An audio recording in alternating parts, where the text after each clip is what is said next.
What was the cringiest thing you did in your first relationship? When I was 17, I thought I was in love. Her name was Rachel, and she sat next to me in chemistry class. She wore thrifted band tees, smelled like lavender and drugstore shampoo, and had this laugh that made everyone around her smile. I asked her out after school one day while pretending to look at the vending machine. She said yes so casually that I thought she didn't mean it, but she did. We started dating in October, and by November I had convinced myself she was the one. We texted constantly, like actual 4,000 texts a month levels.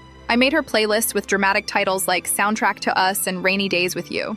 I memorized her coffee order, her favorite movies, her class schedule down to the minute. I wrote her notes and slid them into her locker. Poems, mostly. Bad ones. I once folded one into a paper crane and left it on her windshield before first period. But the cringiest thing happened the week before Christmas break. She mentioned offhand one day that she was going to be in a school talent show, playing guitar and singing a song she wrote. I immediately got it into my head that I needed to do something just as brave, something romantic, something big. So I signed up for the talent show too. I didn't sing, I didn't play any instrument, I'd never been on stage in front of more than 15 people, but I decided I was going to do spoken word poetry.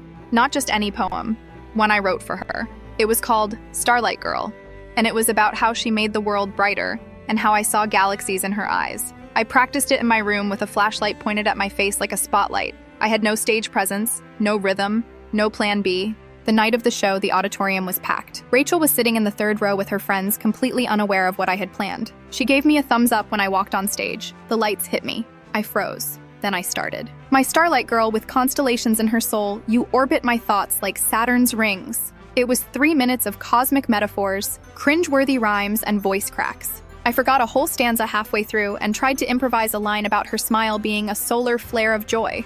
I could hear someone in the back cough laugh. My ears were on fire by the end of it. I bowed, and walked off stage as quickly as I could. Rachel clapped, out of pity. Her friends clapped. Some people didn't. One guy said, "Yikes," under his breath as I passed by.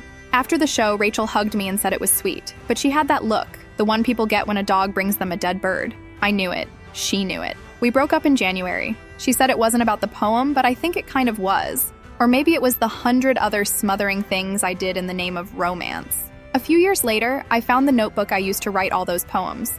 I read through them, red-faced and half laughing, half dying inside. I tossed it in a box and shoved it in the back of the closet. Every now and then, I think about Starlight Girl, and hope to God no one recorded that performance. But a part of me also gets it.